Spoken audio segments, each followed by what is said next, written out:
One little part of one ginormous softbox.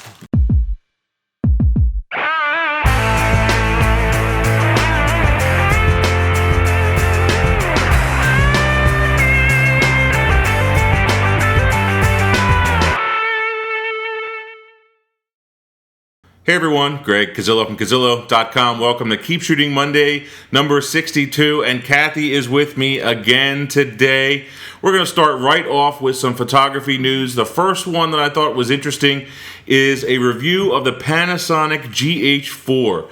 It is one of the first, or the first, I forget which it is, 4K shooting. It's not a DSLR, it's actually a mirrorless camera shooting video. Has some really awesome features. The Camera Store TV did an excellent review of this, shot some scenes with it. They even showed the additional vertical grip on it, so it has some awesome features, and this camera is really set to take over and do a lot of video in the near future. The next thing I thought was interesting is this Samyang Lenses. They released 3 new lenses this week. Obviously, pictures can be deceiving, but from what I see here, their quality might actually be getting better. I know Don Bauer's done a lot of videos on his Samyang lenses, and he seems to like them. So I'm thinking that might be something I'm going to try and get a hold of and possibly do some reviews of them for you guys. So I'll see what I can find for you. Next thing I wanted to talk about is the Adobe financial report. For as much as everybody was talking about how nobody wanted to buy this Creative Cloud and subscribe to software on the web, everyone is doing it. Made $500 million in the last quarter, in the first quarter revenues.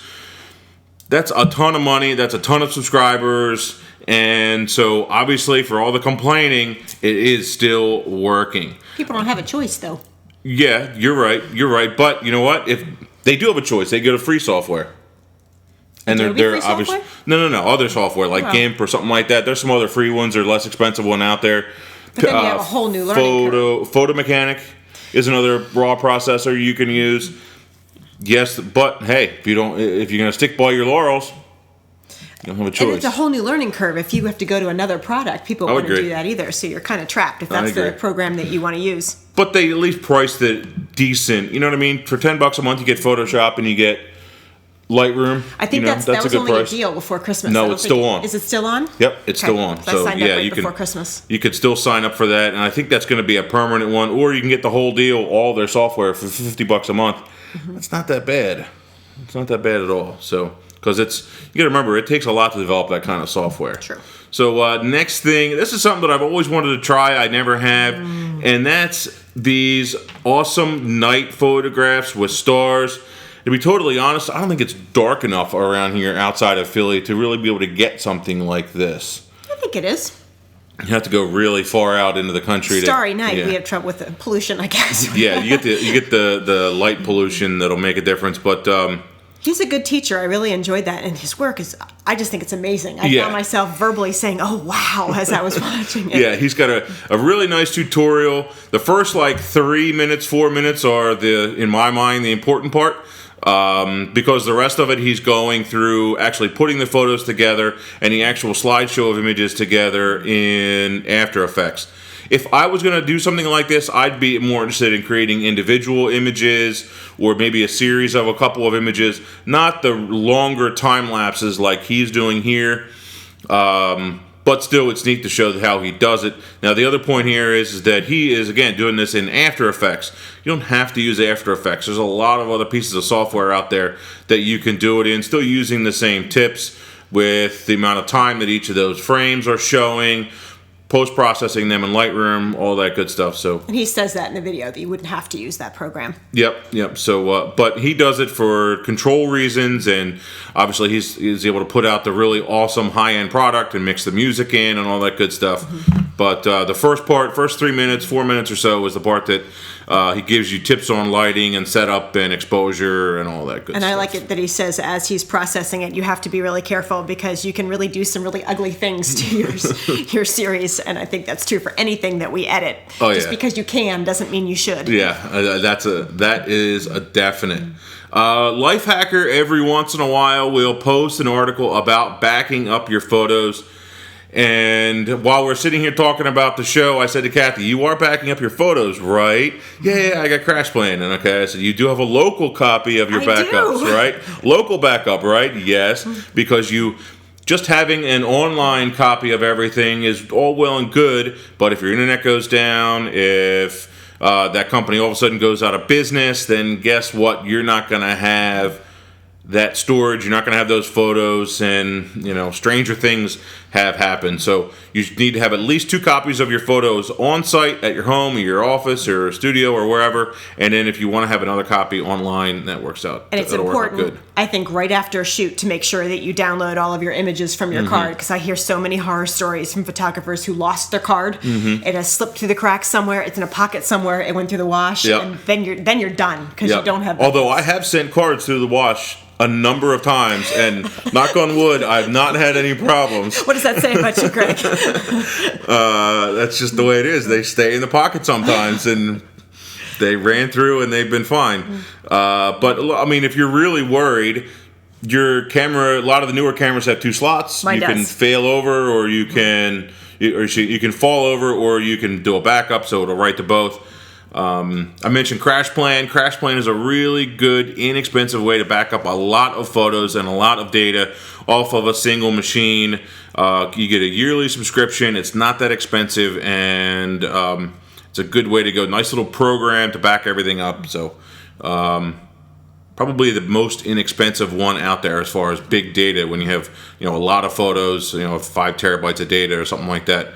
Although it would take forever for me to upload all that. So I did a lot of research when I decided which plan to choose. Yep. And instead of calling you, which I usually do, I did a lot of research, and then I signed up. And I think a couple of days later, I said, "What do you use?" And you said CrashPlan. I was like, "Yes, got the right one." Yep. CrashPlan's is a good way to go. And just like it says in the article here on Lifehacker, do it today. Don't procrastinate on this. Get it done, and then you'll have better peace of mind. So, what did you want to talk about today? I found an article in Lifehack on 30 things. Sorry, here it is. 30 simple things you don't realize you do that impress everyone around you. And I thought it could pertain not just to life, but to photography as well. Basic things like dress the part. I see a lot of photographers out there who just don't look professional. Yeah. I think I told you I went to a wedding recently, and the photographer showed up in a bright orange shirt. That's crazy. We are supposed to show up and blend into the backdrop. Both of what we have on right now would be appropriate. No t-shirts, no ripped pants, shoes. Guy photographers I've worn my famous. t-shirts to shoots before. Not if to it's a appropriate. wedding. No, not to a wedding. Maybe to a race or something like that. Yeah. Be on time and classic stuff. Be involved. Smile often. Don't be constantly using your phone. Even if you're checking for lighting, or there are those apps that you can check for the best timing. If you're checking for poses that you've posted, make sure your client knows why you're looking at your phone, because that's unprofessional. Or do it in a lull when they're not waiting on you and wondering what you're doing. I liked number 11. Personal hygiene isn't an option, it's a requirement. You don't want to be the stinky photographer in the group. Use humor, speak clearly, and make eye contact. Greet people with a handshake or a hug. Make sure you're friendly. Be true to yourself. Listen to others. Perform acts of kindness. That goes back to our Giving Back project that we're working on. Performing acts of kindness. Be organized. There's nothing worse than fumbling with your gear. You look like an nincompoop in front of your clients, and that's not cool. I'm actually working right now, getting ready for a photo shoot today, and I already have a lot of equipment already out, and I'm packing equipment in certain places intentionally so that, because I actually have 3 different phases of this shoot tonight. First, I'm doing the individuals, then I'm doing a group, then I'm shooting the actual action part of the event. So 3 different stages. I need 3 different sets of equipment, and so I'm kind of packing that way on purpose. I'm just laughing because anytime you work with Greg and you break down for him or anything, you have to wrap the cords a certain way and they have to go back in a certain place. Me? No. He's a little particular, a little persnickety. Going back to the be true to yourself, I am a little, I don't know, overexcitable and it's just the way I am. And I recently responded to a client who was requesting a newborn shoot for her sister. And I responded, "Eek, that's so exciting," in the email. And I was a little hesitant to do it because I thought it might not look professional. Mm-hmm. But the neat thing is when she responded to me, her first line was, "I know I'm going to love you because you said eek in your email." So be true to yourself, as long as that doesn't include vulgarity. And a little personality never hurts. Exactly. And it can go a long way. Doesn't have to be a ton, but just a little can add to it. And the last few things were, don't take offense if your client wants you to do something that's not your own style or whatnot. They're the client. You'd have to do what they want. Own up to your mistakes. We all make them. Don't try to cover up for them. Mm-hmm. Own up. Apologize. Last 2, take advantage of experiences life has to offer. And in the photography world, take advantage of these kinds of things, of workshops. Go, learn, expand your horizons. And lastly, know what's Don't be an armchair photographer. Right. Know what's going on in the world, not just in the world around us, but in the photography world. What's new? That's why we talk about all the new things for the newscasts. Mm-hmm. One thing I'm going to add on to that is, and all of a sudden it slipped my mind. I love it when that happens. Geez, I had this really cool idea and it was there, and now it's completely gone. Stay tuned for it at the bottom of the screen later. That's exactly what will happen. I'll end up adding it down underneath, or you know what? I'll remember it in a minute anyway. So, what else did you want to talk about? I think that was the main one that we liked. So let's talk about the assignment then. Yes. Our assignment is due next month on April 18th. I think we said it was 5 p.m. Eastern, posted over to the forum. And the key to this is showing how you're giving back. Someone in the forum posted a question about, well, you know, I had given away this charity or this card for charity so that they can make money. And that's a great way to be it for charities to make money. Basically, you give them a gift card or gift card. Is that the right word I'm looking for? I guess a gift certificate. Gift certificate. That's the word I'm looking for. So you have a gift certificate. You give that away, and you know we do that all the time. And other photographers I know, we do that all the time. They end up getting a family portrait out of it, or basically whatever session that they want, or a discount off of something else that was a higher price. Do those often. Great way to get your name out. Great way for the charity to make money. But I don't know that it fits this assignment because you don't really have, you're not showing a photo with that actual person that's receiving something, receiving the benefit of that charity. So if at all possible, we may change our mind down the road if we don't have a lot of submissions. Yeah, but you know, I think we're gonna stick with that, at least for right now. And so let's see something really good, something interesting, something that'll work and, you know, show us what's going on. And we also talked about other ways to give back that might not be appropriate for this contest as well, but teach somebody. If there's a Boys and Girls Club in your area, schools, other photographers, use your skills to teach, and that's a way to give back as well. So is potentially donating a print of something that you've taken and that the charity can sell, and then they can make money that way. Yep. I've done speaking engagements at 3 separate camera clubs in the area. Delaware County Camera Club, Chester County Camera Club, and then this past Tuesday night was Wednesday night was Upper Marion Camera Club. And I actually need to apologize a little bit to Upper Marion. I was very opinionated the other night. But that's how I am anyway. Be true to yourself, right? Yeah, after we talked about portraiture, and I talked to lighting and this and that, and they asked me a bunch of questions, and you know, a lot of my normal topics, you know, came up, like the Gary Fong Dome, which I'm not a fan of at all. And one guy says, "Oh, I shoot auto ISO all the time," and there were a couple of other things, and I know what works, and I know what doesn't work, and I know that there's a time and a place for all of those, especially when it comes to a new photographer. And so that's why I tell people to stay away from them, don't do them. And Do you remember Mr. Opinionated. Do you remember our first conversation? No, what was it? I walked into one of your classes, and you found out that I was a Mac girl, and you made fun of me for being a Mac girl. So I argued with you about Mac versus They're PC. both the same as far as I'm concerned. Now, and I'll still say it. But 2 years ago, you were making fun of me for being a Mac girl. I have used them. I've used them for years. They're both the same. That's what you One say now. is the same as the other. The only difference is the hardware and. I'm just laughing at the opinionated part. Our first conversation was an argument about... No, that wouldn't happen. That wouldn't happen. All right, so coming up next, Cazillion questions. Cazillo, sorry, but I can't agree with what you said at 6:36, that if you focus and recompose, you can lose focus. No, you don't. When you aim your focus point on the subject, press the shutter button halfway and recompose, nothing changes. You will not, as you say, mess up your shot. I mean, that's kind of basic. Maybe I misunderstood you? Marcelo had commented on my Improve Your DSLR Focus Accuracy video that I did a while back, which, wow, I just realized it has 150,000 views, so that's probably one of my more popular videos. I never realized that it was that popular.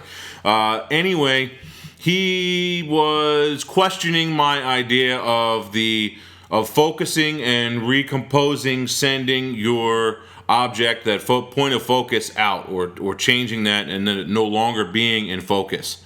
Obviously this matters because when you're shooting a shallow depth of field, you might only have a tiny little bit of area that's actually sharp. So for example, if you're shooting at 1.4 and the object is relatively close, you might only have that thin little area that's actually sharp and in focus. So that's where this is going to apply. It's not going to apply when you're shooting at 11 or 16 or something like that. So that's first. Second, the plane of focus follows the camera. Whether the camera's pointed directly there or turned this way, it's going to follow no matter what. So if you focus on something and then you recompose, that plane of focus may have gone from, say, the top of the microphone to now the front of the microphone because you've shifted that camera around and shifted that angle. Did that make sense? So if you're focusing in the center and you're focused right here, as you change your camera, now your item is over here and it's catching this part of the glass. Yep. And also, especially if you're hand holding the camera, your distance could change. So, you know, you could accidentally shift back or forward, and so that's also going to throw it out.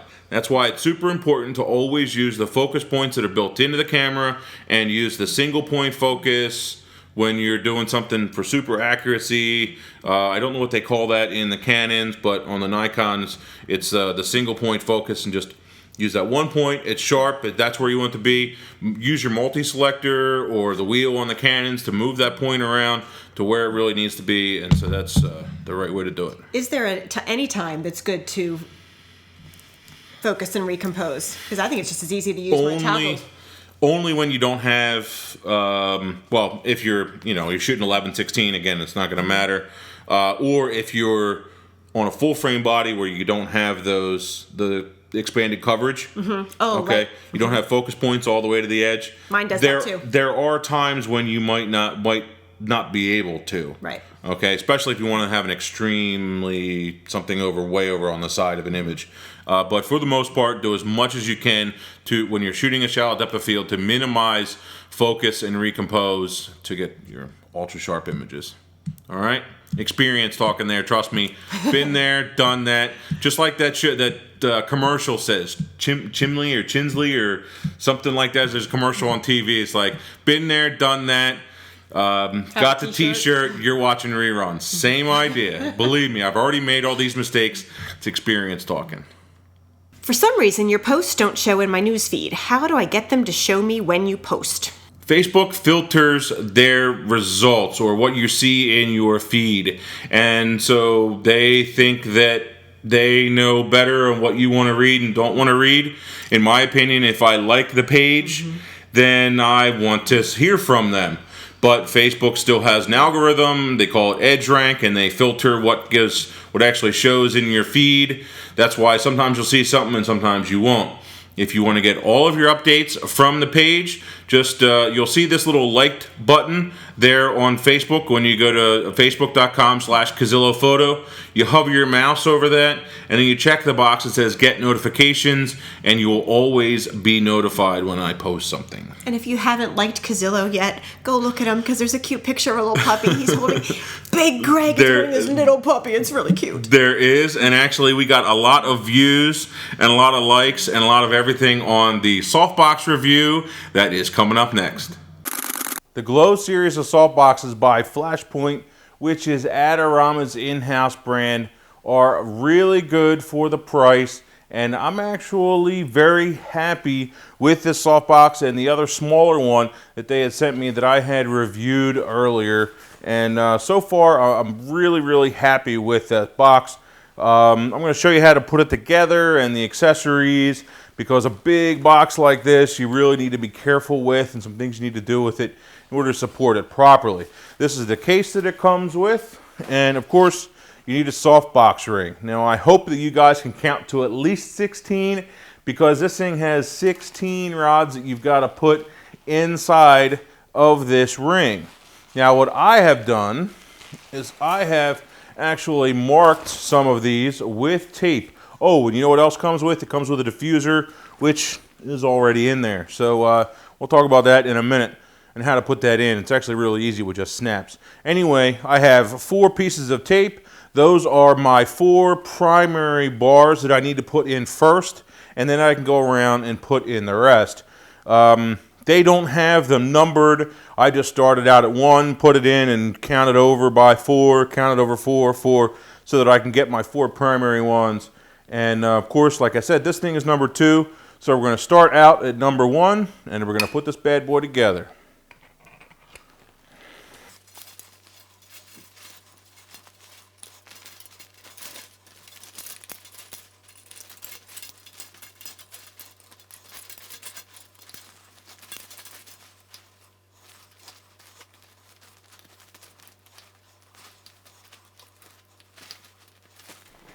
There she is, all put together. You've seen me put together this huge box. Now let's talk about supporting it. First thing you need to consider is making sure that your stand is set up right. Speaking of stands, coming up in the coming weeks, I actually have a Flashpoint light stand review coming up. I grabbed one of their light stands on the website the other day, and so far I like it, but a full review will be coming up soon. I have another stand sitting here, and basically what happens is, in the way that this is set up, is you want to have this leg extended out in the same direction as the softbox. If you have it turned this way with only these 2 legs here, you have a better chance of the whole deal tipping over, which obviously is not good. Even with that additional stand and that leg in the right direction, you could still have a problem. You can still have this whole thing tip over, because even though I have a really good strobe, it is not made to have all of this weight hanging out in front of it. This is still a lot of weight. I don't know the weight of this box, but it's because it is so far out in front versus the mount point of the actual strobe. I had this thing really cranked down, and a minute ago it still started to fall on me before I put these under it. So I actually will support it with an additional background stand or a floor stand, and then an extension, and I use a super clamp. So I take this and slide it up under here and put that there. Tighten the super clamp down a little bit. Not a lot. You don't want to wrench on it or anything. You just want to give it a little extra stability in case someone knocks into it, in case you knock into it, or in case that clamp, that angle clamp, the angle bracket, I guess maybe you would call it, on the strobe itself would start to go. All right, so those are the basics of this strobe. You do have the little, real easy to add in and take out the diffusion screen. They're just little snaps to take that in and out, which is really nice. And don't forget, before you take it apart or before you start to put it back together, make sure you take these and then push your rods into that additional hole. It'll give you a little bit additional relief when you're actually taking it apart. There's going to be 16 of those, since there's 16 rods. I guess you wouldn't absolutely have to push them all the way out if you didn't want to when you're actually using it, but it is one of the features of it. Basically, it just tightens up the fabric so that it is fitted a little bit better and goes all the way around, and it looks a little bit better. So that's what those are for, just a little relief. And I think that is everything about the box itself. So let's talk about some photos. So the only light that I have in the room and in this shot right now is this big softbox on my white lightning strobe. And that's a point that I actually forgot to make earlier, is make sure that you're using with a big box like this, anything say 36 inches and bigger, you need to be using them with a real powered strobe, a big monolight, you know, an Alien B, a white lightning, a you know, a Balcar light, a Profoto light, any of the bigger strobes. Typically, they either have a separate a power pack, or they're going to have just be an individual monolight. You got to have a lot of power to be able to push out through these. You're not going to be able to use a small portable strobe for this. You might be able to get away with like a higher power like Lumidyne or a Quantum Q Flash, but that even is still really pushing it. I would say if you're going to use, you would need at least 2 of those heads in order to make this work, if you can even find the adapter to make that work. So yeah, you got to have a lot of power in order to do this. Now, as I said, in this shot right now that you're looking at, there is only one light source, and that is my, you know, this softbox on my white lightning, and the same with the photos as you see here that I took of Kathy. There's just a few here that I did, and the things that I like about the light in these is it is so super baby soft. This light could easily be used as a replacement for, say, a window light or something along those lines, or used as a fill. But it wraps around so much that you really barely even need a fill light. It's even filling the background very nicely. As you see in these photos, it has a really soft gradation from one side to the other on the background. You barely even see the person's shadow behind them. So it's a really nice softbox, very good quality of light, and very good build quality overall. So I'm going to show you a couple of these photos. If you want to link to them, I'll post a couple of them up on Flickr. You can take a look at them and let me know what your thoughts are. Question of the day, which I almost forgot about it. Well, question of the week, whatever, 6 of one, half dozen the other.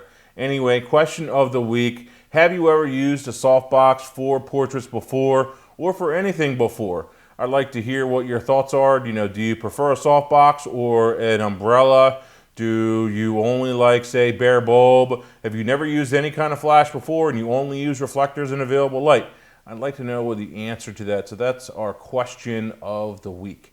So add some comments on the photos for Kathy. Make her feel good. And we will see you next week. Greg Cazillo, Cazillo.com. Thanks, guys. Keep shooting.